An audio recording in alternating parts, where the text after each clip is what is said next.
You've found just stories, simple, heartfelt moments from real lives, stories that remind us how connected we all are through love, loss, and hope. Get cozy. The stories are about to begin.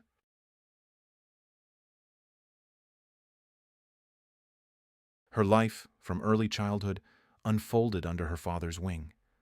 When Sarah turned 6, her mother left them, going to Italy with a new partner. In the 16 years that had passed since that day, not once had a birthday greeting arrived from her mother, although Sarah was now 22. She was about to graduate from university, nurturing a dream of becoming a financier, like her father, or more precisely, to eventually take his place at the head of his own banking structures. But before that, an internship in England awaited her, then in Belgium, and only after that did her father promise to take her in. Her entire path, from 9 to 17 years old, was strictly regulated, scheduled literally by the minute, a prestigious gymnasium with in-depth language study, classes at a music school, swimming training. Once a week, Sarah attended a tutor for economics and law. In such a demanding rhythm, the girl had almost no time left for a personal life, for socializing with friends, which met with her father's undisguised approval. He jealously guarded his child from any outside influences, especially from members of the opposite sex, and even when Sarah was already a student, he controlled almost every step she took. Sarah's only close friend was the neighbor girl, Chloe. Their interactions were limited to the area of Chloe's or Sarah's yard. This continued until a postgraduate student named Daniel came to their university. The young man was working on his dissertation and occasionally visited his academic supervisor, who, by coincidence, happened to be the dean of Sarah's faculty. Their paths crossed at the door of the dean's office. Daniel was leaving, and Sarah was about to enter. They literally bumped heads. Usually composed and sensible, Sarah felt complete confusion at the sight of the stranger. "I'm sorry, please forgive me, I nearly knocked you over," the girl quickly apologized. "No, it was my fault, I nearly knocked you off your feet. Forgive me for heaven's sake," the young man replied in turn. "Oh, how awkward that was, how embarrassing. Is Professor Davies in?" "Yes, I've just come from him. Please, go in." "Thank you." "Wait." The young man unexpectedly stopped her. "Perhaps, as a sign of reconciliation and mutual apologies, we could have a cup of coffee?" Sarah, unused to such attention, looked at the stranger in surprise. "Coffee?" she repeated. "Yes. You don't like coffee?" "Why, yes, I like it. It's just somehow—" Sarah tried to find the right word, not knowing how to explain that this was the first time she had been invited to such a meeting. "Unexpected? Why unexpected? A beautiful girl like you has surely heard such an invitation many times." "Well, yes," Sarah replied, embarrassed, and to her own surprise added, "All right, let's have coffee. Let's meet in the foyer in about 20 minutes. "Excellent. I'll be waiting for you." Sarah would recall this trembling, barely perceptible feeling that arose from meeting the young man very often later. She had never experienced anything like it before. And it wasn't just because of her father's restrictions. No, she simply had truly never had enough time. And now she was practically a graduate. England loomed on the horizon, and suddenly she just wanted to chat with a young man. After talking with the dean, Sarah went down to the foyer, where her new acquaintance was already waiting for her. "I'm sorry to keep you waiting. I'm a little late." Daniel nearly dropped his briefcase. It was the first time he had seen a girl apologize for being 2 minutes late. He had had to wait longer, and from girls who not only didn't apologize but seemed not to even know how it was done. "Nonsense, you're not late," the young man smiled. "Perhaps we could introduce ourselves?" "Oh, how scatterbrained of me. I didn't even say my name." Sarah blushed again and extended her hand. "Sarah." "Then I'm scatterbrained too. I didn't introduce myself either." The young man smiled, extending his hand in return. "Daniel." "It's a pleasure." Sarah smiled and blushed at his handshake. His palm was surprisingly soft, warm, so pleasant. Sarah felt a strong flutter and, frightened by the surging, previously unknown sensations, quickly withdrew her hand. Daniel interpreted this in his own way. I'm sorry. Did my handshake bother you? No. We just somehow shook hands for too long. Sarah tried to wriggle out of it. Let's go get that coffee. Let's, Daniel agreed, smiling. He liked this unusual girl. They left the university building and stopped, undecided. There were 4 cafes nearby, and the young people had to choose one of them. Sarah, accustomed to establishments of a completely different level, suggested without hesitation, Let's go to Pegasus. You can have a good lunch there, it's the right time. Do you mind? Daniel looked at his new acquaintance with even greater surprise. Pegasus. He had only glimpsed such establishments, knowing perfectly well that it was a special place and the prices there were, to put it mildly, far from modest. But admitting his financial constraints to his companion was unbearably shameful, so he just nodded in agreement, vaguely imagining how he would pay in this expensive restaurant. But even greater astonishment awaited Daniel inside. Suddenly it turned out that Sarah was a regular here. She had a favorite table, and the waiters greeted her like a distinguished guest. Do you come to this restaurant often? Daniel asked, surprised. Yes. Dad and I often have lunch and dinner here. They have very good chefs. You don't have to worry about your stomach. Dad says, Ah, I see. That's good. Daniel began to worry now. No, of course, he understood that children from different families studied at the university, but Sarah didn't give the impression of a flighty rich girl who went to university just for the diploma and passed exams by paying. And this just didn't fit in his head. Sarah, why did you choose such an unusual profession for a girl? Rather, the profession chose me, Sarah smiled.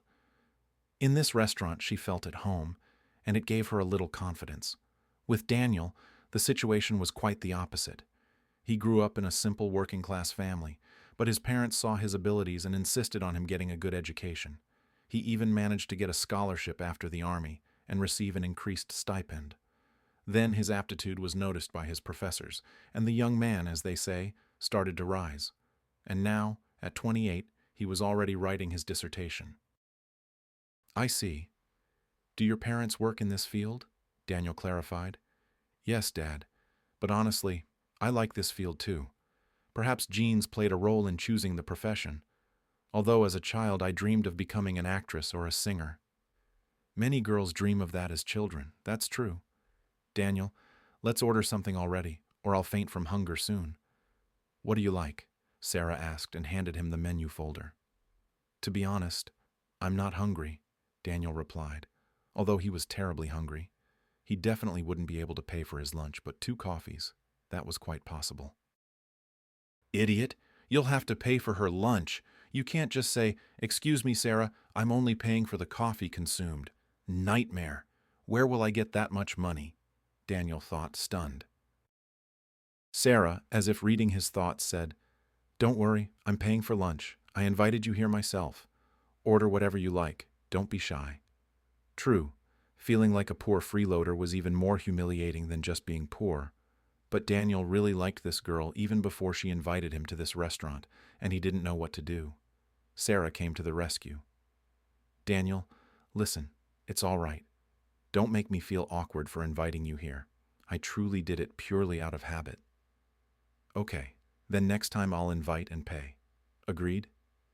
Next time? Sarah couldn't believe what she heard. Of course, if you accept my invitation. Of course I will, the girl replied shyly. Sarah couldn't yet imagine how to do this or what she would tell her father. She simply wasn't thinking about it right now. She just wanted to continue talking with this nice young man for as long as possible. He was very interesting, smart, educated.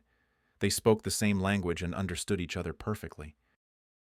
About half an hour into their conversation, the phone rang, and Sarah suddenly remembered she hadn't called her father after class. She grabbed her phone. Hi, Daddy. Sorry, I was delayed a bit. I was just about to call you. She rattled into the receiver in one breath. Hi, dear. Where are you now? Her father asked. Stopped by our restaurant for lunch? Excellent. I'll be there in half an hour. Please wait for me. Yes, okay, I'll wait.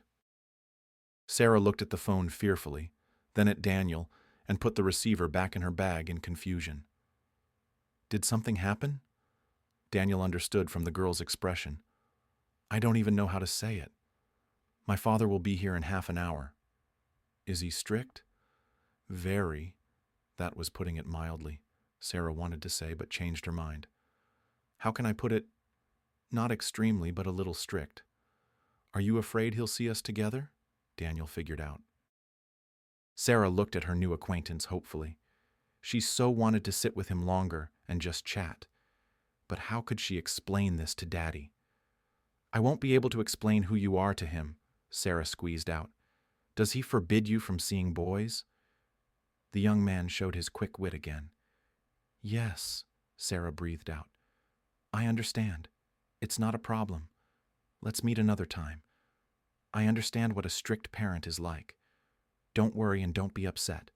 We'll definitely have lunch or dinner together again. He took a pen and notebook from his briefcase, wrote down his phone number on a slip of paper, and handed it to Sarah. Call me when you have a chance to meet. Okay, I will. I'll find a way, Sarah said, and added a little quieter. I'm sorry this happened, and thank you for understanding. I really feel awkward. It's all right, I should go. Nice meeting you, Sally. I'm very happy too, Sarah smiled back, although in reality she wanted to cry from annoyance that their conversation had ended so quickly. After Daniel left, Sarah just sat and looked out the window, waiting for her father. Maybe I should talk to him frankly? Tell him I met a guy? He's not some bum. He's a postgraduate student, so he's smart. Dad should like him, Sarah reassured herself. And then she immediately talked herself out of the idea. Right. And if I remember Alex, I don't want to introduce anyone anymore. Alex was a guy who once came to visit their neighbors. He was only a couple of years older than Sarah. They were 15 and 17 respectively at the time. But Dad decided that Alex was bothering Sarah and kicked him out. Yes, he just took him and kicked him out of the house. And he told Sarah no dates, no meetings, until she got her education. But now she practically had her diploma in hand. Maybe Dad would change his attitude and it was okay now. Sarah decided to take a risk and talk to her father frankly. Her father arrived exactly half an hour after the call. You could always set your watch by him. It was surprising that even when stuck in traffic, he could accurately predict his arrival time. Mr. Jacobson, that was Sarah's father's name, approached the table and kissed his daughter on the cheek. Hi, dear. How are things at uni? How are you feeling? Hi, Daddy. I need to talk to you. Sarah decided to get straight to the point, fearing her resolve would soon disappear. Important? Her father clarified. Perhaps, Sarah evaded a direct answer. Well, I'll be. I have something important to talk to you about, too. Who goes first? Can I? Sarah asked for permission, not even guessing what her father wanted to tell her. Of course, Sunshine. I'm listening carefully. What's wrong?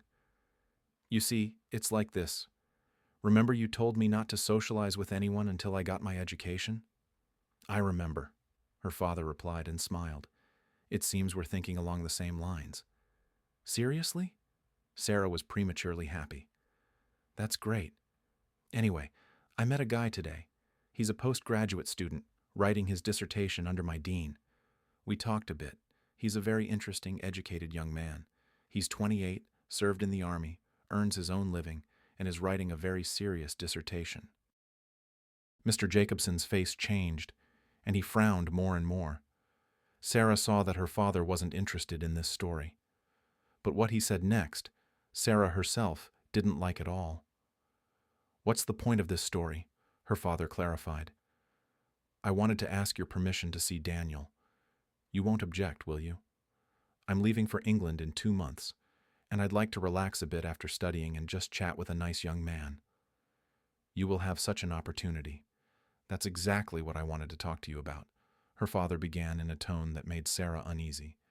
You've already got your education. Internships in Europe are ahead of you, and it won't be very good if you go there as an unmarried girl. So I'd like to introduce you to a very interesting young man. His name is Richard. He's older than you, of course, but he's smart, well off, promising, and will be a reliable protection and support for you. Sarah looked at her father in surprise. She didn't understand what he was talking about. He's seen you, and he likes you very much. We've already discussed all the details and nuances of your life together. We are both satisfied. All that's left is for you two to meet and set a wedding date. Dad, wait. What wedding? I don't want to marry a bag of money. I want to marry for love. Sarah tried to object. No problem. You'll see him and fall in love right away. He's a very decent man and attractive. I don't need decent attractive. I need someone I choose with my heart. Listen to me, child. I already chose your mother with my heart. And how did that end? What does that have to do with anything? The point is you need to choose with your head, not your heart. The heart is a bad advisor, a very bad one. But I don't want to live with someone I don't like. Why did you decide you definitely won't like him? Dad, how old is he? 32. Only 10 years older than you. Is that a lot? No, Sarah said honestly. Dad, but I like Daniel.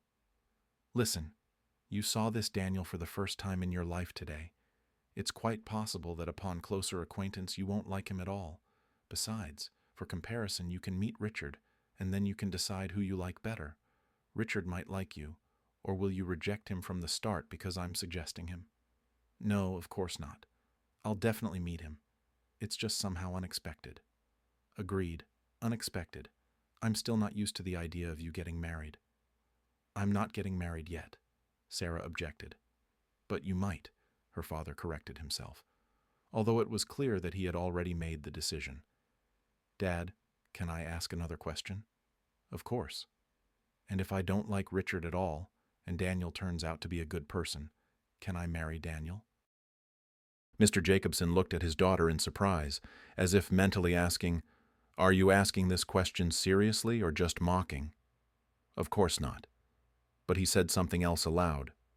I think you can, but I also need to meet your Daniel and see him. Okay, thank you. Thank you for what? For hope? Hope. Hope, her father said thoughtfully. Everyone has the right to hope, but life often takes such twists and turns, and hopes don't come true. That's the truth of life, unfortunately. I don't like that kind of truth, Sarah said, hurt like a child. All right, let's have lunch. Then we'll go home, and by evening, you need to get ready. Richard will be coming over. Right today? Sarah couldn't believe it. Of course. Why wait? You need to get to know each other a little before the wedding, get used to each other. At that moment, Sarah clearly realized that her father wouldn't even consider other candidates. He had already decided everything, and no Daniel, William, or Andrew stood a chance, because a certain Richard had already been appointed to the role of husband. This was the most hurtful. Sarah was deprived not only of hope, but also of the right to choose. Sarah went home in a terrible mood. It felt as if a steamroller had run over her. She was simply crushed, and that was it. Sarah knew her father's character perfectly well and understood that continuing the conversation on this topic was pointless. The only thing she would achieve was increased paternal control, and the chance to meet Daniel would disappear without a trace. And Sarah really didn't want that. So she decided to play along with her father, pretend she liked Richard. Her father would relax and lower his guard, which Sarah would certainly take advantage of. Sarah awaited the evening with extraordinary excitement. On one hand, she was curious to see the one her father intended for her as a spouse. On the other hand, she was afraid of what would happen if she absolutely didn't like him. After all, no arguments worked on her father if he had already made a decision. Richard was supposed to arrive by 8. Her father told Sarah to be ready and dress formally. Sarah didn't object and made herself look perfect. She even wanted to make an impression on the uninvited guest. Richard arrived exactly at 8, as befitting a polite and punctual gentleman. Sarah was coming down from the second floor feeling terribly nervous. She entered the living room and saw Richard standing half-turned. A tall, well-built, very handsome young man. He turned around, and Sarah froze in place. On his left cheek, he had a large scar, starting below his eye and ending on his lower jaw. The scar was deep, noticeable. How awful, Sarah thought. She barely managed to stop herself from saying it aloud. Sally, dear, meet Richard, my partner in some financial matters. I reached out to Richard. Rich, this is my beautiful daughter, Sally. Meet each other. I need to leave you for a couple of minutes. Her father left, and Sarah stood at the entrance to the living room as if rooted to the spot. She simply couldn't move from shock. Richard began to approach, and Sarah wanted to scream and call for help, but she naturally didn't do that, because it would have looked extremely ridiculous. It's a pleasure, Sarah. Mr. Jacobson has told me a lot about you. Likewise. Though I only met you for the first time today, Sarah said sarcastically. Richard pretended not to feel the sarcasm in her words and gestured towards the sofa. Shall we sit? Let's. When they sat on the sofa, with Sarah sitting a meter away from the guest, Richard looked at the girl searchingly and suddenly said directly, Sally, I know the role intended for you. I understand your doubts about me. You are probably frightened and repulsed by my appearance. I plan to have a series of plastic surgeries to get rid of this disfigurement, but I simply won't have time to do it before the wedding. You may ask why I didn't have the surgeries sooner. I answer, first, I didn't have the financial means. Then I didn't have the time. Then there was no need. Now all three components are present, and I am ready to see a surgeon. So, if this bothers you, don't worry. It will be resolved positively soon. Sarah silently looked at her potential fiancé. She didn't even know what to say to him. I wonder if he'll always talk to himself, or if I'll actually be able to get a word in sometimes. Sarah thought with a smirk for some reason. Did something amuse you? Richard didn't understand. No, I'm sorry. I was thinking about something else. Sarah wriggled out of it. Although she understood she was behaving improperly, and to somehow smooth things over, she decided to support him. It's very brave of you to decide on the surgery. Some people are so afraid of surgeons that they just accept it and live like that. To be honest, I've also come to terms with it long ago, but I understand that a young girl would be uncomfortable being near such a disfigurement, so I decided on the surgery. You're not, Sarah began. It's just that the scar is very noticeable, and that's why you were startled seeing me face on, Richard asked. I wasn't exactly startled, I just didn't expect it. And she mentally cursed her father. He could have warned me. It's all right. I'm not offended. I'm used to that reaction from girls. He's kind of strange. If he's seen girls react like that, why didn't he have the surgery sooner? 6 months, a year ago? He didn't get rich yesterday, Sarah reasoned. Sarah, tell me, what are your hobbies? What do you like? I'd like to know more about you. Sarah briefly talked about her childhood, hobbies, clubs. Richard listened attentively, as if mentally recording the information. That's what you were made to do. But I'm asking what you like for yourself? What music? What films? What cuisine do you prefer? Sarah looked at Richard in surprise. Why are you so surprised by my question? I didn't think you'd be interested in that, Sarah said honestly. She was starting to like this man simply as a person. Of course, just like him, there was no talk of falling in love. Sarah, I'm not some kind of monster or Bluebeard. I'm a normal person, and I really like you very much. I first saw you 3 years ago at an event. You were with your father, and since then I can't forget you.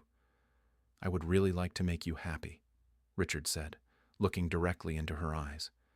If you allow me, of course. Sarah was silent, not knowing what to say. If you don't like me at all or find me repulsive, I won't pursue you or anything else. I'll back off. But I would really like a small chance. After all, everyone has the right to hope. The last phrase was decisive for Sarah. Just today she had said the same thing. Okay, let's try. Thank you. He leaned in and kissed her hand. Richard, let's switch to you, informal. Honestly, it's much more comfortable to talk that way, and it does bring people closer, Sarah suggested. I would be very happy if you would call me you, informal. The man smiled sincerely. Then you can just call me Rich, and I'll call you Sarah, the girl smiled back. Her father returned, and they went to dinner. During dinner, the men mostly talked. Sarah sat silently, observing what was happening, and at the same time thought about how she could meet Daniel the next day. In the morning, Sarah dialed Daniel's number. He answered almost immediately. "Yes," a confident voice answered. "Hello, Daniel." Sarah greeted him in a hesitant voice. "Sally." He immediately recognized the girl. "I'm so glad you called. How are you? Were there any problems with your father yesterday because of me?" "No, everything's fine, don't worry. Can we meet today?" "Of course, I'd be very happy to. After 1 o'clock, I'm completely free." "Excellent. Then let's meet at 2 in the Central Park by the fountain. Agreed? I'll be looking forward to it." Sarah had just hung up when there was a knock at the door, and her father entered. "Good morning, dear. How are you? How did you sleep?" "Good morning, Daddy. Everything's fine. What are your plans for today?" "I want to go to the salon and change my hairstyle. For some reason, I want to change my style. Well, new life, new hairstyle, that's what girls usually do. You won't object, will you?" "No, of course not. I didn't get a chance to ask you yesterday. How did you like Richard?" "You know, I liked him," Sarah said honestly. "Very intelligent and attentive. See, I told you. When are you meeting?" "Hopefully tomorrow," Sarah lied. "Hopefully," her father repeated. "That's good. I think if you call him, it won't be a problem. He said he'd call me himself today, and we'd arrange where to meet." That was true. They had indeed agreed on that. "Excellent. I'm very happy, daughter. He's a very good person." "I think so too. Thank you, Daddy." Sarah got out of bed, went to her father, and pecked him on the cheek. "You're a clever girl. I always knew that. I'll put you in good hands and I'll be at ease. All right, go take a shower. I'll wait for you for breakfast." Sarah went to the shower, rejoicing in her quick thinking along the way. After breakfast, she returned to her room and started going through her wardrobe. She needed to choose an outfit that Daniel would like, but at the same time, one that wouldn't raise questions from the staff, who, of course, reported everything to her father. If Sarah wore something too beautiful and dressy, the question would clearly arise, why go to the salon dressed like that? So Sarah, without thinking too much, decided to wear light cotton trousers and a light t-shirt, which nicely emphasized her neckline but still looked like ordinary clothes. Around 1 o'clock, Sarah left the house. She decided to take public transport and not call a taxi. Sarah rarely took the bus or minibus, her father objected. But today she decided, go big or go home. And she took the bus. Sarah watched the surroundings with interest from the window. Passers-by walked by, each busy with their own affairs. They had absolutely no idea what was happening in Sarah's soul. And in the girl's soul, a real storm of emotions was raging. She was trying to figure out what to do and how to secretly meet Daniel. And although he hadn't offered to see her yet, Sarah felt that he would definitely ask her to see him. Having taken the bus to the Central Park, Sarah got off and slowly walked towards the fountain. From a distance, she already saw Daniel's tall figure. He was looking around. In his hands was a huge bouquet of roses. What will I do with it afterwards? It's a shame to throw it away, Sarah thought sadly. Daniel noticed the girl and waved. Sarah came closer. "Hi," she simply said. "Good afternoon. I'm so happy to see you." "Me too," Sarah smiled. "Let's switch to you, informal, right away?" "Okay. Shall we walk around or go sit somewhere?" "Let's better sit somewhere," Sarah suggested. She knew perfectly well that walking in the park in the city center wasn't the best idea. Too many people knew her. They could easily tell her father about it. And the place where Daniel would take her, people from her circle were unlikely to visit. She could relax there and not worry. "Excellent. Today I'm inviting you, treating you. Remember?" "Of course. Where shall we go?" "How about pizza?" Daniel suggested. "With pleasure, I love pizza," Sarah agreed. She was a little nervous, thinking about where exactly they would go. Sarah had a very sensitive stomach, so she was careful about choosing cafes and restaurants. But to Sarah's surprise, Daniel took her to a quite well-known and good pizzeria. "What kind of pizza do you like?" Daniel asked. "With ham, mushrooms, and a double portion of cheese," Sarah smiled. And definitely with a cheese crust. Daniel's mouth dropped open in surprise. No way, are you kidding? In what sense? Sarah didn't understand. That's my favorite pizza. So we have the same taste, Sarah smiled. They ordered a huge pizza and a glass of apple juice each. As it turned out, their tastes also coincided in this.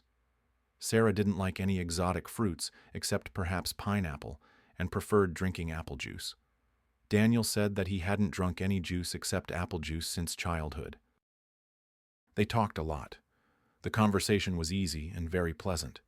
It turned out that their tastes coincided not only in terms of pizza and juice. They had so much in common that it felt like they were Siamese twins. That doesn't happen, Sarah said. That people are so alike. I used to think so too. Daniel smiled. They felt so good together. And despite the presence of other visitors, it seemed to them that there was no one else around at all. Sarah came to her senses when the phone rang. It was her father calling. Hi, how's your hair? Are you still recognizable? Her father joked. Sarah suddenly realized she needed to change her haircut somehow. Otherwise, she wouldn't be able to explain to her father where she had been all this time. But when she looked at the clock, she was even more scared. It was already 6 in the evening. For now, yes, Daddy. Not right now. It's a bit inconvenient to talk. Can I call you back later? Yes, of course. I just wanted to see how you were doing, and to tell you that I'm leaving tomorrow for 3 days on business. Did I tell you I don't remember? I hope you and Richard will behave yourselves. There was certainly irony in his voice, but concern was also present. Don't worry, Daddy. I promise you, everything will be perfectly fine. Sarah could barely contain her joy. 3 days. She would have 3 whole days with Daniel. Okay. Shall I pick you up from the salon, or will you manage yourself? Her father asked. No need, Daddy. I won't be long. I'll take a taxi. Okay. See you at home. Sarah put her phone in her bag and looked at Daniel. Never before would she have said or done what she was about to say and do in the next few days. What are your plans for the next couple of days? Sarah asked directly. None yet. I'm on vacation now. I don't have to go to work. I'm calmly writing my dissertation. Why do you ask? We can spend the next 2 days together. Then, Sarah paused, but didn't know how to continue. Then I'm leaving for a long time, for a year, to England for an internship. That's a shame. I'll miss you and wait. I'll wait a lot. Daniel, do you have a place where no one could see or find us? Sarah ignored his words. My parents' dacha. They're only there on weekends, and not always then. And tomorrow is Thursday, so we can go there. We have a very nice dacha. My grandfather built it. It was clear that Daniel was nervous. He was an adult and understood perfectly well why a girl would want to be alone with a young man. Of course, he liked the idea, but he hadn't expected things to move so quickly. Even less did he expect the initiative to come from such a modest girl, and, like Sarah, he couldn't know why she really wanted to speed up this moment. Very good. I'll buy groceries, take a taxi, and pick you up around 11. Is that okay? Sarah had never been so decisive and confident, as if some inner force was telling her how to act and what to do. Yes, of course. Excellent. Write me the address. Actually, no, I'll call you from the taxi. Sarah was terribly nervous. She herself was shocked by her behavior, but she felt that this was exactly what she had to do. Sarah, tell me, are you sure everything is all right? Daniel became worried. He saw the girl's state and felt that she was somehow different. Yes, everything's fine, Daniel. I need to go now. We'll definitely talk tomorrow. I'm so sorry. Yes, of course, no problem. I'll wait for your call tomorrow. Sarah stood up, looked at Daniel, and smiled mysteriously. See you tomorrow, and thank you for a wonderful lunch. Sarah left the pizzeria and headed towards the center. There were several salons there that she occasionally visited. She urgently needed to update her hairstyle so as not to arouse her father's suspicion. The phone rang. It was Richard calling. Good evening, Sarah. How are you? How are you feeling? Hi. Sorry, it's not a good time to talk. I'm at the salon. Can I call you back later? Yes, of course. Enjoy your makeover. Sarah went into the salon, By a stroke of luck, the stylist Sarah occasionally went to happened to be free. Sarah asked to have her hair shortened a little and cut differently, and at the same time handed her the bouquet of flowers. Might as well not throw them away. "This is from me, just to cheer you up," Sarah said. "Thank you so much, Sarah. Are you sure about your decision? Your current hairstyle is very beautiful. It suits you. Christine, please do as I ask." "All right, as you say," the girl agreed, not understanding anything. Sarah changed her hairstyle, called a taxi, and went home. Her father was already home. Seeing his daughter, he waved to her from the gazebo in the garden. "Sally, come show off your makeover." Sarah entered the gazebo. Her father critically examined her new hairstyle and summarized, "It turned out all right, interesting. Good job, it suits you." "Thanks, Daddy. Are you hungry?" "No, I had a snack in town. I'm going to my room. I'm very tired." "All these beauty treatments are terribly exhausting," Sarah lied. "Women have their own problems and difficulties. What can you do? Beauty requires sacrifice. Go, sunshine, rest. I'll drop by your room a little later." "Okay, I'll wait for you," Sarah replied and hurried to her room. She needed to figure out how to leave for 2 days tomorrow without arousing suspicion from the staff, and most importantly, what story to invent so that the housekeeper, Mrs. Peterson, would believe her and not report her to her father. This was the hardest part of her plan. Sarah lay on the bed and, looking at the ceiling, made up tall tales. So far, none of the versions were good enough, and she needed to think urgently. She called her neighbor, Chloe. "Hi, are you very busy?" "Hi, Sarah. No. Did something happen?" "Chloe, I need your help. You're a master at these things. Can you come over?" "I'll be right over, no problem." Chloe was intrigued. Chloe was indeed a master. She had repeatedly gone away to see boys for a day or two, and always came up with such plausible stories that even her parents believed them. Now all of Sarah's hope rested solely on Chloe's talent for storytelling. Chloe arrived 10 minutes later. Meeting Mr. Jacobson in the garden, she easily lied that she urgently needed Sarah herself and went straight to her friend's room. "So, what's going on with you?" she asked from the doorway. "Come in, close the door," Sarah asked. Chloe, unlike Sarah, lived for her own pleasure. She dropped out of university under the pretext that she hadn't decided on a profession after studying for 3 years. Her parents met her halfway and allowed her to take a break. Chloe was a late child, which meant she was spoiled from birth, and the girl did whatever she wanted. True, she wasn't impudent, didn't hang out with strange crowds, didn't drink much, and didn't smoke at all. She just loved nightclubs and fun company. "Chloe, I need your help," Sarah began. "I already figured that out. What exactly?" "I need to run away from home for 2 days, but I don't know how to do it so that it doesn't arouse suspicion from the staff and questions from my father.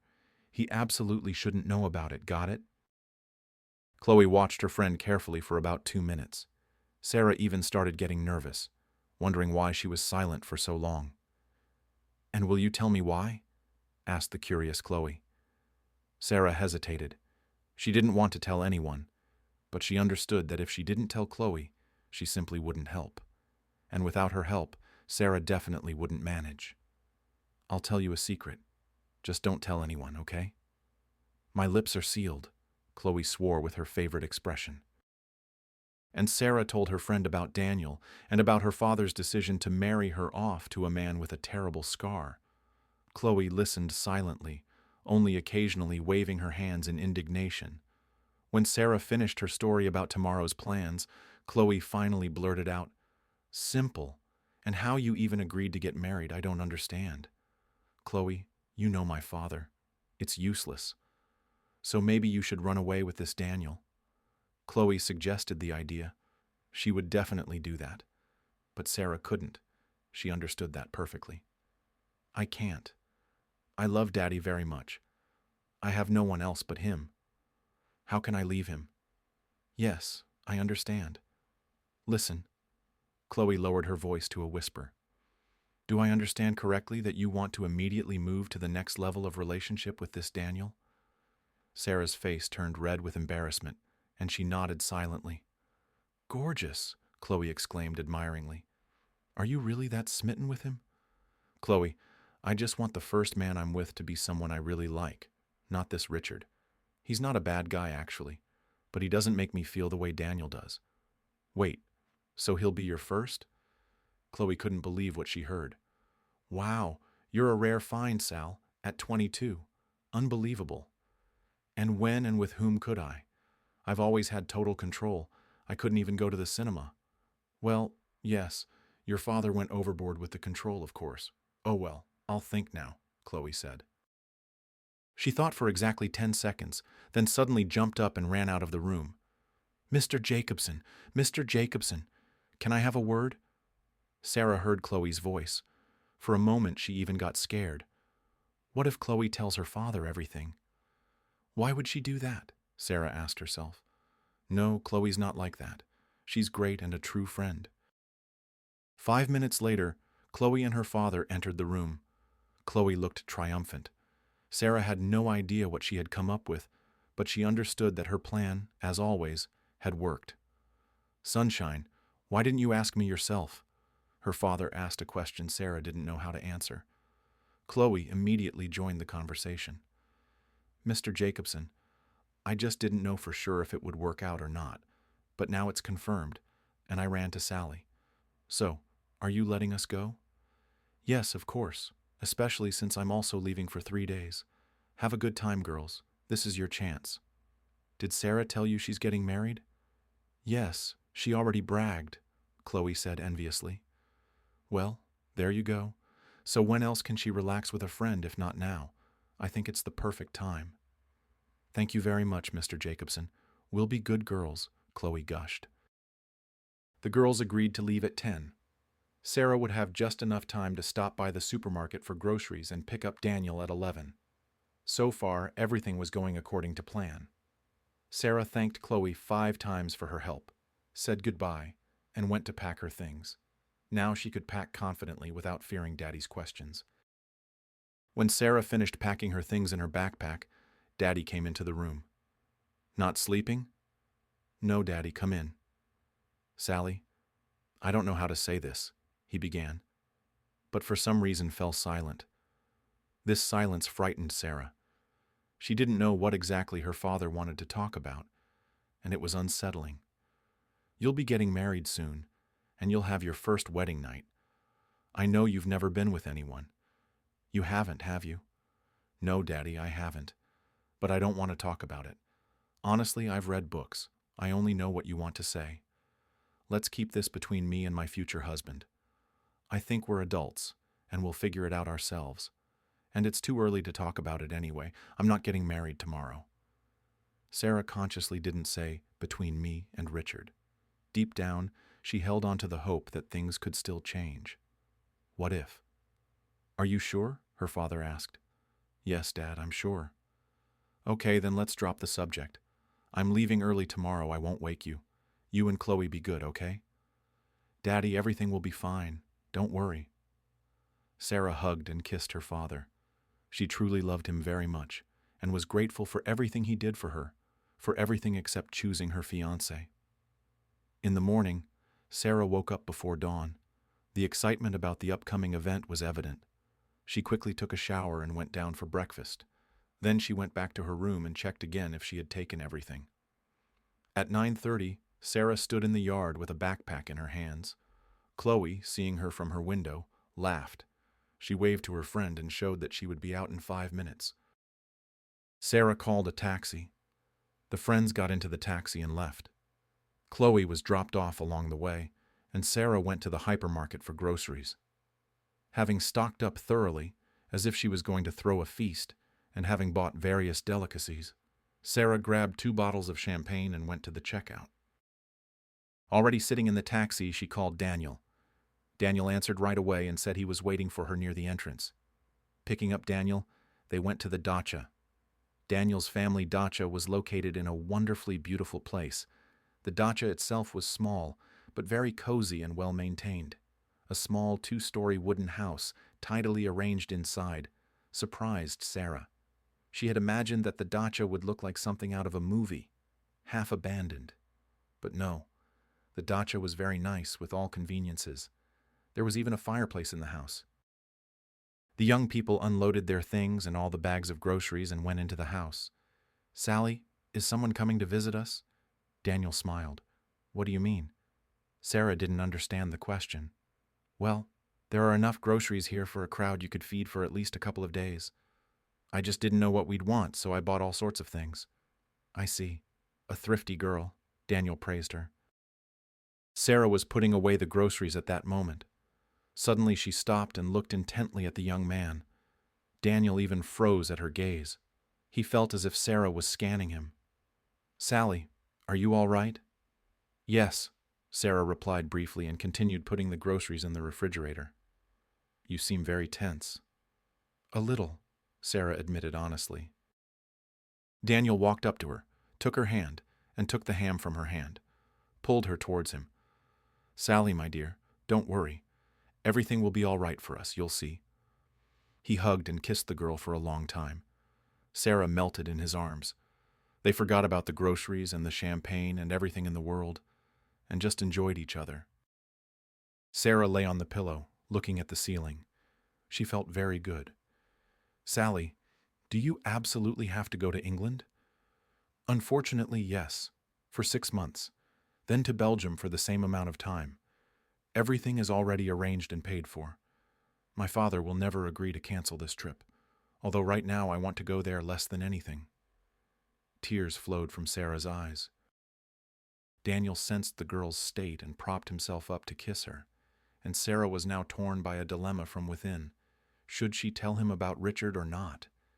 The girl decided to put off this conversation until later. She didn't want to spoil the moment. "Sweetheart, don't worry. I'll wait for you. I promise. We can chat on messengers 10 times a day if you like. I'm an adult and I can certainly wait a year and wait for my beloved." How pleasant his words sounded. My beloved. But Sarah understood that he wouldn't have to wait, or rather, there would be no one to wait for. Because Sarah would become someone else's wife, and he would be the one waiting for her return from the trip. This realization made it even worse, and Sarah cried even louder. Daniel, not understanding the true reasons for her tears, continued to promise to wait for her return, and Sarah couldn't bear it. "Daniel, I have to tell you something. It's very important. I can't. I don't want to lie to you, so it's better to tell you now so I don't suffer and torment myself so much." She told him about her father's decision, about Richard, about how no one would listen to her, and about how they didn't stand a chance of being together. A stunned Daniel looked at Sarah and couldn't understand how such a thing could happen in the modern world. "Sally, this is like the Middle Ages. How can your father choose a groom for you and not allow you to be with someone else? What about your feelings and desires? Does he not care at all how you'll live with him? I understand your outrage, I completely agree with it. But I truly have no choice. Let's run away together." "Where? How? What about your dissertation?" "To hell with the dissertation. You're more important to me. I want to be with you. I feel like you're my other half. I've known you for 3 days, but it feels like a lifetime. Sally, please, let's run away. Father will definitely forgive us later. He's a father. I can't do that, I just can't. But there's another option. I'll introduce you to my father and try to convince him to give you a chance. That's a more realistic option than just cowardly running away." "Why cowardly? We're running away because you're being forced to marry someone you don't love. Those are different things. Changing the order of the Adens, you know. Running away is always cowardice, I think. And it doesn't matter what the motives are for running away. I'm not used to running away and I don't want to. Let's try to fight. If it doesn't work, then we'll think about what to do next." "Okay, agreed. But remember, my offer still stands." "Thank you. I'm glad you understood me." Sarah kissed Daniel, and they dissolved into each other again. All 3 days the young people spent together, they were practically inseparable. It seemed Sarah felt that her father wouldn't allow her to be with her beloved.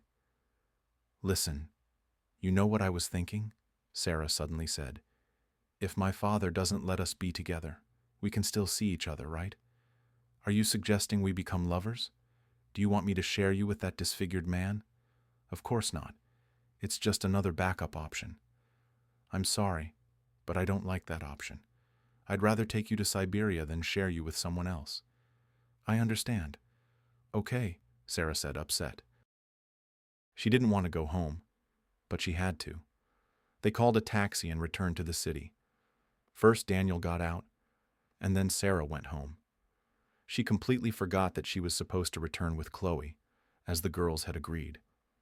Pulling up to the house, she got out of the car and slowly walked towards the house. At that moment, the phone rang. It was Chloe calling. Friend, where are you? Hi, Chloe. I just came into the yard. I'm back. Where were you? Are you crazy? We were supposed to come back together, Chloe snapped at her. Well, let's say you stopped by another friend's place for something urgent. Sarah came up with an excuse without batting an eye. Wow, the student has surpassed the teacher, Chloe said, surprised. You're learning fast. Chloe, I feel so bad. What happened? I saw... No, he's the best. I just really don't want to go back to this atmosphere. And today that Richard is coming. I'm afraid I won't be able to control myself and I'll tell him off. All right, listen to my command. Don't tell anyone off and wait for me. Got it? Don't do anything foolish until I get back. I'll be there in about 2 hours. Okay, Sarah agreed resignedly. She entered the house, where a surprise awaited her. Her father and Richard were sitting in the living room.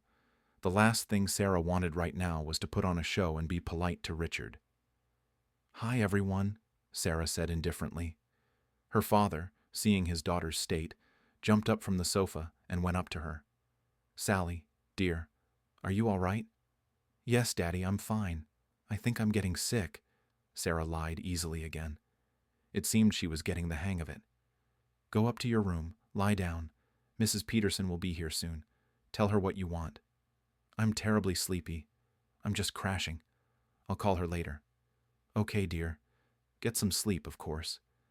Then her father remembered his future son-in-law and said quietly, Oh, Richard is waiting for you there. At least say hello. Sarah slowly walked up to Richard and waved. Hi. How are you? Good afternoon. Thank you. Everything is fine. But you don't seem well. Perhaps you've caught a cold? Maybe you want something? Tell me. I'll do anything. Sarah wanted to reply that she really wanted him to disappear from her life forever, but she understood that he meant something completely different. So she replied delicately, No, I don't need anything, thank you. Sorry, I should go. Yes, of course. Get well soon. Sarah went up to her room, fell onto the bed, and burst into tears. She didn't know what to do now, how to live on. Daniel clearly said that he would never agree to be a lover, and it was unlikely Sarah would be able to become his wife. How could she live without her beloved? There was only one hope left, to try to convince her father. But what could she come up with to make him agree to meet Daniel? Sarah didn't know the answer to any of the questions, and so, in tears, she fell asleep. Sarah woke up around 6 in the evening. Chloe probably came by, but she was told that Sarah was asleep. She called her friend. Will you come over? Are you really sick? Chloe asked. More like I'm feeling down. Chloe, I don't know what to do. Maybe you, genius, can come up with something? Oh, it's complicated. I can't go against your father, I'm sorry. I can only support you, cover for you sometimes. Otherwise, I don't even know how else to help. All right, I'll be there soon. The girls discussed the situation for almost 2 hours but couldn't come up with a way out. Chloe sincerely felt sorry for Sarah. She saw that her friend was struggling and couldn't find peace, but she didn't know how to help her. 2 weeks passed. Sarah pretended to be sick the whole time, regularly talked to Daniel, and completely ignored Richard. Her father didn't push, believing his daughter was ill. The day before the weekend, Sarah finally decided to talk to her father and asked for a meeting with Daniel. Her father looked at his daughter in surprise. I'm sorry, but why would I meet him? You seem to have made your choice, or haven't you? No, Sarah said honestly and firmly. What about Richard? Firstly, he hasn't proposed anything to me yet. Secondly, I haven't promised him anything. Dad, I'm asking you, please, talk to Daniel. He's very good. You'll see for yourself." "All right," her father gave in. "Let him come over for dinner tonight, around 7. "Thank you, Daddy." Sarah rushed to him, hugged and kissed him. She ran to her room to call her beloved and tell him the good news. Daniel didn't share Sarah's joy. He felt some trickery from her father and wasn't mistaken. When Daniel arrived for dinner, Richard arrived literally right after him. Her father made a strategic move and also invited the potential son-in-law for dinner. Sarah was furious. She hadn't expected this from her father. "Dad, why did you do this?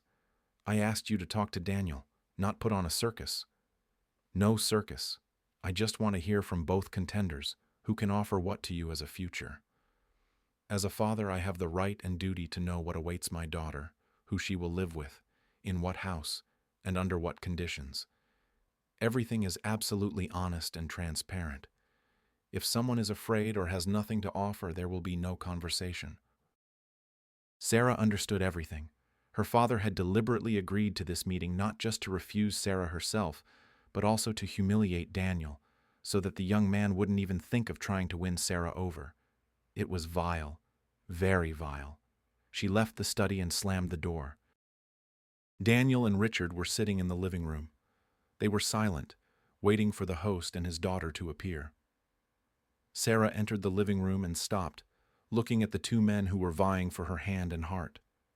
One was infinitely dear to Sarah herself. The other was liked by her father. Seeing Sarah, both stood up and froze in anticipation. Her father followed, looking extremely displeased. "Good evening, gentlemen," her father began immediately. "We are gathered here to resolve an important matter for all of us." This looked foolish and pompous. Sarah felt unwell from what was happening, but she clearly couldn't influence or change the situation. "So, both of you gentlemen dream of seeing my daughter as your wife," her father continued. "But since there are two contenders for my Sarah's heart, a choice must be made. I will make this choice, not her. Girls choose with their hearts and often don't think about tomorrow, only today. Therefore, this task falls to me. I am listening to you. What can you offer my daughter? What future? How will you impress her?" Sarah looked at her father and seemed to forget how to breathe. At that moment, she didn't see him. She shifted her gaze to Daniel. It physically hurt her for him. He was pale. He clearly hadn't expected such humiliation. Daniel stood up sharply and looked first at Mr. Jacobson, then at Sarah, and then back at his potential father-in-law. "I will not participate in this pathetic circus. If you think your daughter will be happy with someone you choose, then that is the biggest mistake of your life. I understand that to reach your level of wealth, you have to step over people. But to step over your own daughter and disregard her feelings, that's too much even for someone like you. Goodbye." Daniel walked towards the door, stopped near Sarah, and said quietly, "I'm offering one last time. Let's leave here.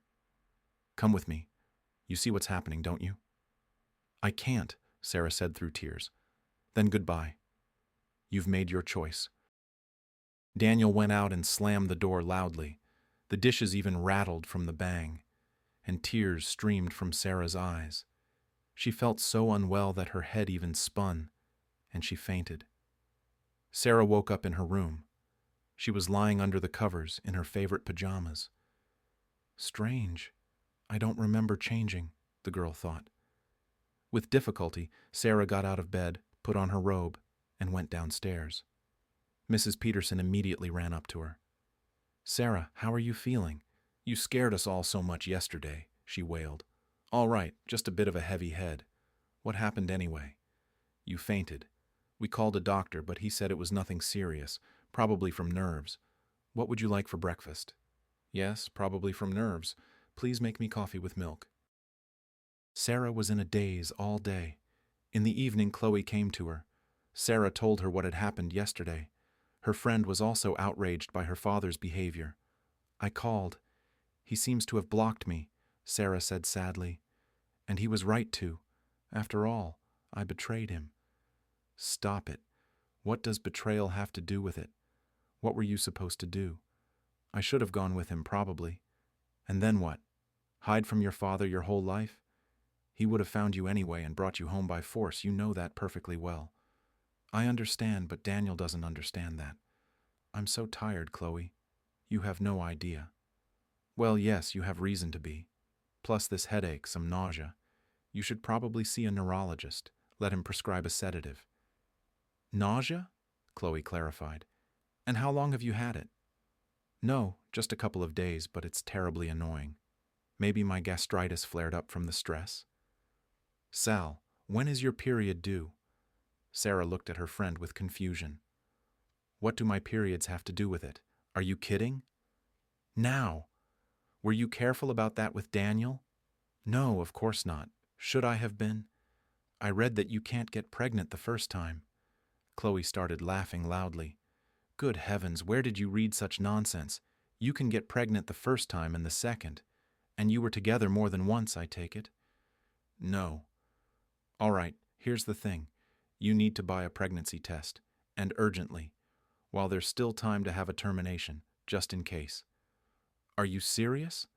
What termination? I'll never do that in my life. Even if my father tears me to pieces, I won't get rid of Daniel's child. Wow, decisive. I respect that. Okay, I'll go to the pharmacy and bring you a couple of tests. You take them in the morning, and then you can think. To Sarah's surprise, the tests were positive. All three. The girl was completely bewildered. Her resolve had vanished somewhere, and she thought with horror about what would happen when her father found out.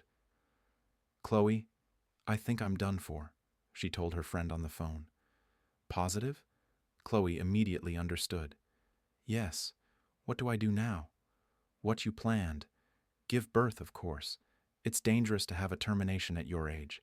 And how to tell your father this news? He'll kill me. Say the child is Richard's. Right. And I'll tell Richard it's from the Holy Spirit? No, you need to tell Richard the truth. And then there are two options. Either he'll cover for you and acknowledge the child, or he'll refuse and you'll be saved from him and you won't get married. Either way, you win. Exactly. You're a genius as always. Sarah thanked her friend and hung up, and immediately dialed Richard's number. Yes, Sally, I'm listening. Hi, I really need to talk to you. Speak, Richard offered. No, not over the phone. Okay, let's meet this evening. Okay. Is Pegasus all right for everyone? Yes, excellent. See you later. Sarah eagerly awaited the evening. Her fate was at stake, literally. She called her father and warned him to have dinner without her, because she was having dinner with Richard tonight. Her father was pleased with his daughter's behavior and the fact that she had finally accepted his candidate. Sarah arrived at the restaurant exactly at 7. Richard was waiting for her at the entrance. Seeing the girl, he stepped towards her and asked anxiously, Sally, tell me right away. Did something happen? Yes, Sarah said directly. And I need to talk to you.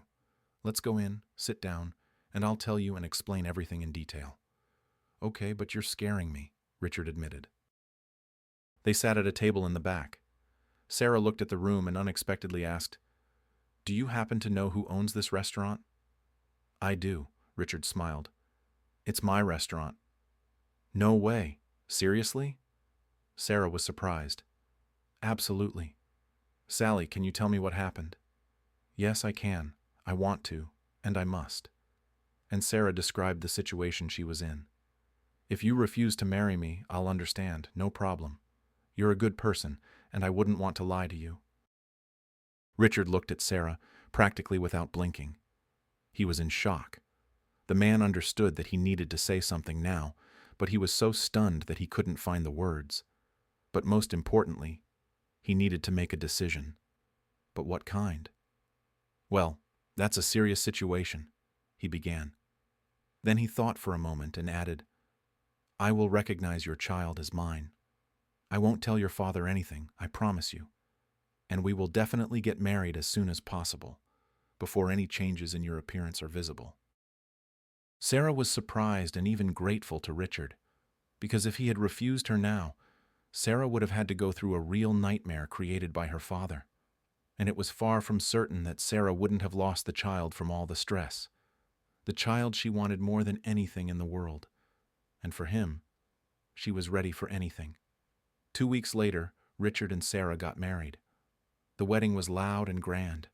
Only at the wedding did Sarah learn that, as it turned out, her husband was the owner of an entire chain of restaurants, several factories and plants, and was also a co-founder of 2 of her father's banks. This was indeed news to her. A month after the wedding, Sarah informed her father that she was expecting a child. The internship automatically had to be postponed. Her father made every effort to postpone the internship for a year. "Dad, how can I go in a year? Leave a small child for a year? Can you even imagine that?" "It's all right. There are nannies," Richard interjected.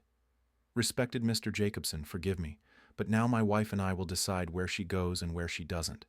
I will resolve the issue of the internship. It's not a problem. If necessary, I will compensate you for the expenses. But I, like Sarah, consider it unreasonable to go to another country for a year, leaving a small child without a mother." Sarah looked at her husband gratefully. He turned out to be a truly good person and supported his wife in every way. Moreover, he promised not to touch her until she gave birth. This moment surprised Sarah the most. An adult man was willing to wait more than 6 months for someone else's child. Their family life was quiet and calm. In the 3rd month of pregnancy, Richard sent Sarah to a sanatorium, and he himself underwent surgery to remove the scar. Sarah enjoyed her blessed condition, but sincerely worried about her husband and called him several times a day. The surgery was successful, and Richard was soon supposed to take Sarah home. After another ultrasound, Sarah learned she would have a daughter. She was happy, now even more so. Daughters are often like their fathers, and Sarah dreamed that her little girl would be no exception and would look like Daniel. The future grandfather was also happy to have a granddaughter.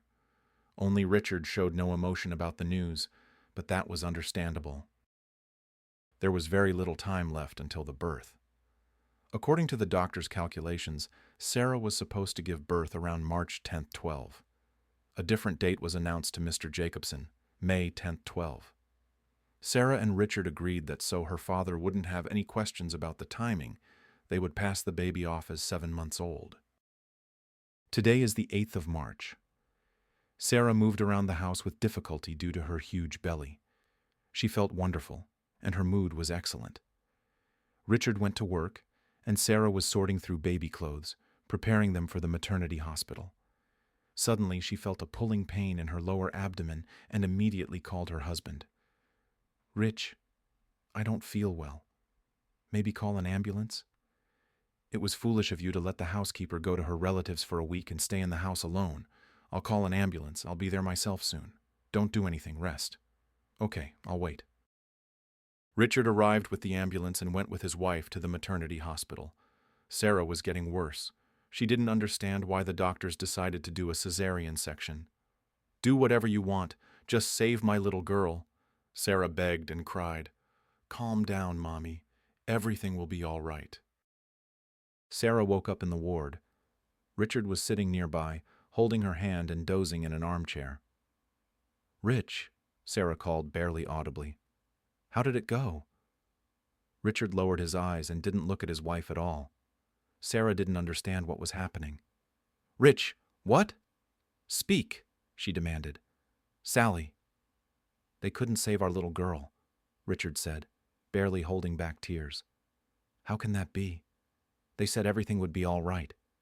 I don't know what happened. I don't understand these things. The doctor will explain when he comes to examine you." "That can't be. No!" Sarah screamed throughout the ward and burst into hysterical crying. 2 nurses ran into the ward, then the doctor. Sarah was given an injection, and she fell asleep. 4 days later, Sarah was discharged home. She no longer needed to be in the maternity hospital. Children were crying and wailing all around. Other people's children, live children. Sarah's heart was breaking into pieces. She wanted nothing more, dreamed of nothing. Now she didn't care at all what would happen next. Before being discharged, the doctor said that the labor was difficult, and Sarah would never have children again. Never have children. These words echoed in her head like a sentence. Sarah repeated them mentally and aloud and could think of nothing else. Richard, seeing his wife's condition, decided to send her to a sanatorium in Switzerland. Sarah meekly agreed. Sarah spent 6 months in the sanatorium and almost recovered. At least, she returned alive and with a desire to live on, even without children. After a short stay at home, Sarah went to England for an internship, then to Belgium.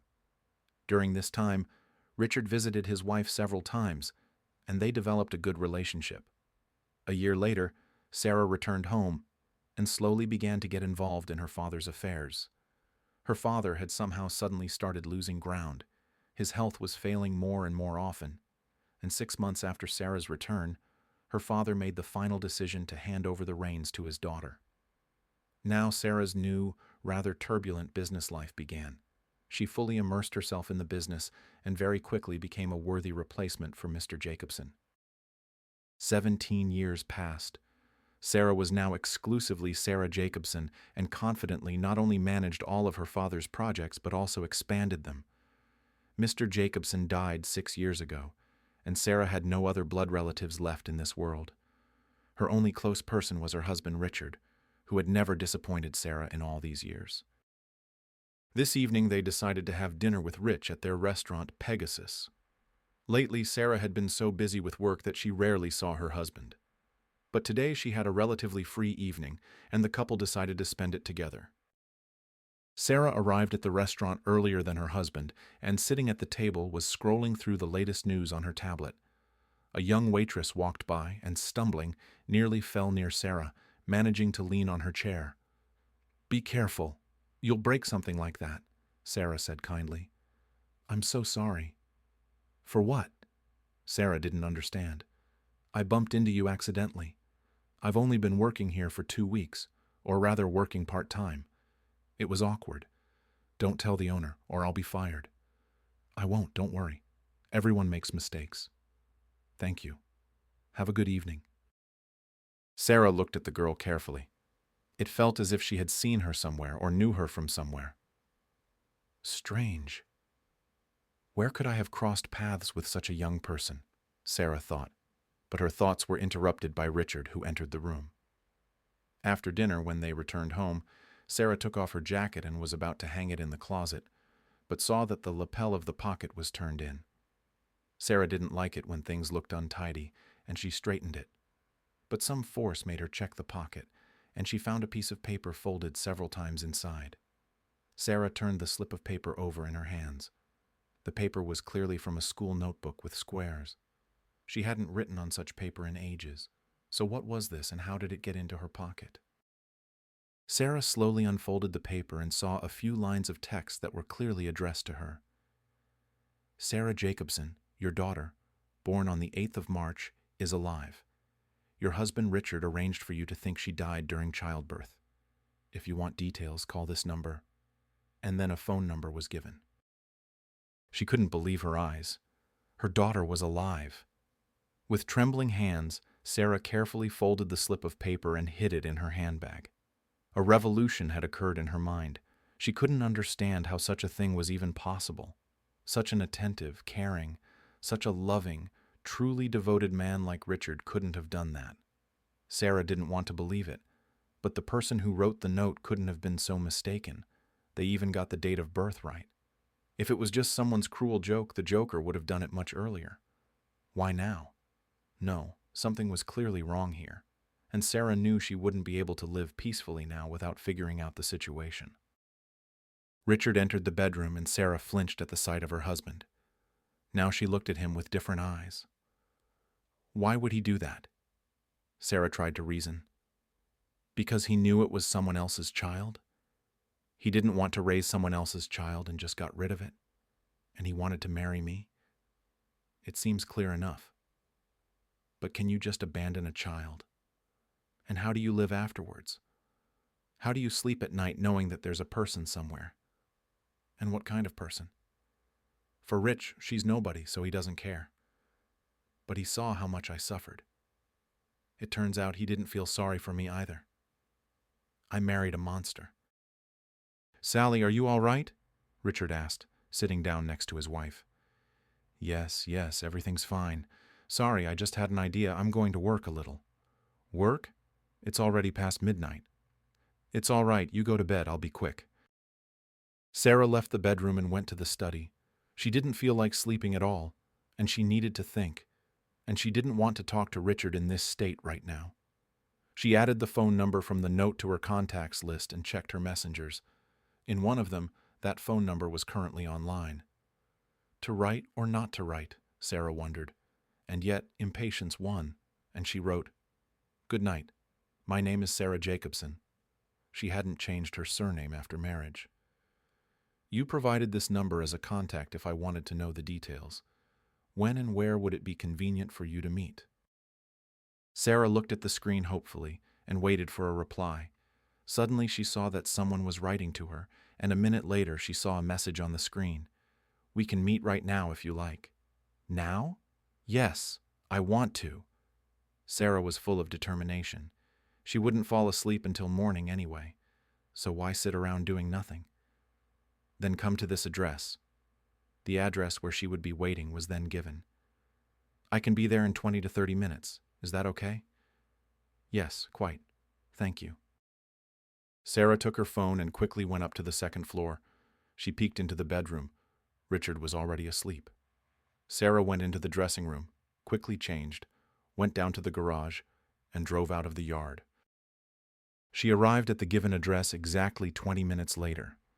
Sarah didn't know this area well, and besides, the private sector didn't particularly appeal to her. She got out of the car and went up to the gate, and she was about to open it when suddenly she heard behind her, "Well, hello, Mom." Sarah turned around, saw the same waitress, and lost consciousness. She woke up in the house. Apparently she had been carried here when she fell. A woman around 55 was sitting nearby, knitting something with needles. She was painfully thin, barely managing to stay upright, but continued knitting slowly. "You're awake?" "Yes." Sarah propped herself up and sat. She looked around. The room was poor, very poor. It was clear that the last renovation had been done 20 years ago, no less. She looked at the woman again and asked, "Excuse me, could I have some water?" "You may." The woman immediately held out a cup of water. "And who are you?" "I am the one who raised your daughter as my own." Sarah felt as if she had been doused with cold water. She jumped up on the bed. "Please tell me. Tell me.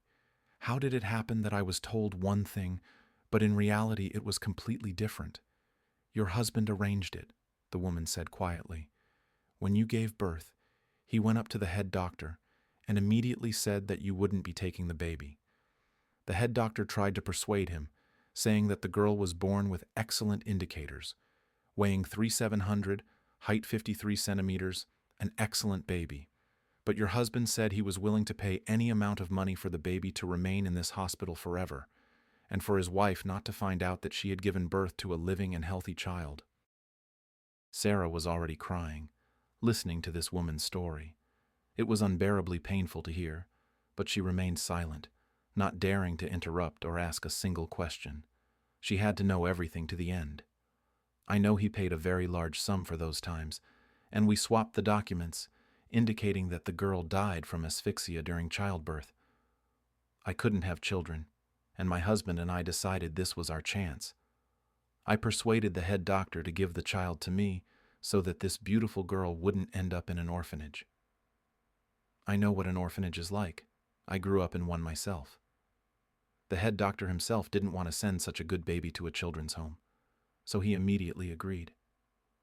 I knew who my Alice's real parents were, but I kept quiet until the end. And now I have stage 4 cancer, and I don't have much time left. I don't want my girl to be left alone with a living mother, especially since I know that what happened then wasn't your fault.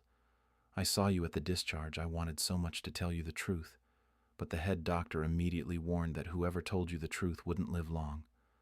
Those were your husband's words, and I was afraid. I told Alice everything when I found out she got a job at your husband's restaurant. Such irony of fate, isn't it? And I don't have much time left anyway. I would have told her regardless. And then there was such a coincidence. I explained that you are as much a victim as she is. She has nothing to be offended about, and she wanted to meet you. You won't abandon her, will you?" Never in my life, Sarah finally found her voice. You have no idea what you've done for me. I've been cursing myself all these years, thinking I was to blame for the child not surviving, thinking it was my punishment for lying to my father, for getting pregnant out of wedlock. Good heavens, what didn't I think? You have given me back the meaning of life that I lost many years ago. I don't know how to thank you. Are you sure nothing can be done about your illness? I have money. I'll pay for any operation. Wait, don't rattle on. No operation can help me anymore. The most important thing for me now is to know that you won't abandon my daughter. Our daughter.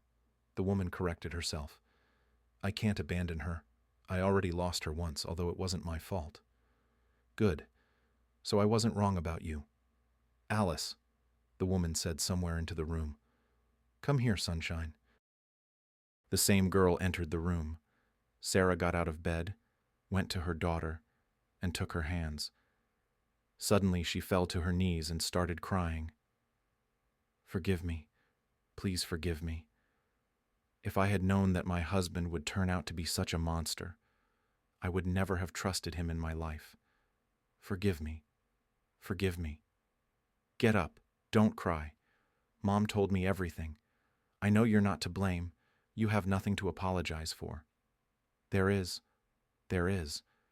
If I hadn't been a coward, you would have had a completely different life, a different childhood, a different education, everything different. Is that the most important thing? I'm sorry that... Well, what kind of childhood? What kind of education? I think it's much more important to grow up in a family where you are truly loved, in a family where everyone supports each other and will never betray you. Money doesn't provide all of that. I had a good childhood and good parents who gave me true love, care, affection, things you can never buy with any amount of money. Yes, you are right, absolutely right. I will never say that again. She turned to the woman who had raised her daughter. Excuse me, what is your name? My name is Mrs. Miller. Girls, I have a great idea. Mrs. Miller, Alice, we're packing our things and moving to my house, and no excuses are accepted, Sarah said and added, we'll only take the most valuable things, those dear to our hearts. We'll buy everything else, and I don't want to hear anything. I owe you both a great debt. They moved into the house where Sarah grew up, and now lived there as a family of 3. Sarah divorced Richard. He apologized to his wife, then to Alice, but Sarah couldn't forgive such a betrayal. Now Sarah's completely new life was beginning, the life she had dreamed of all these years and which she thought she had lost forever. But somewhere deep in Sarah's soul, hope always flickered that not all was lost yet, and hope did not fail her.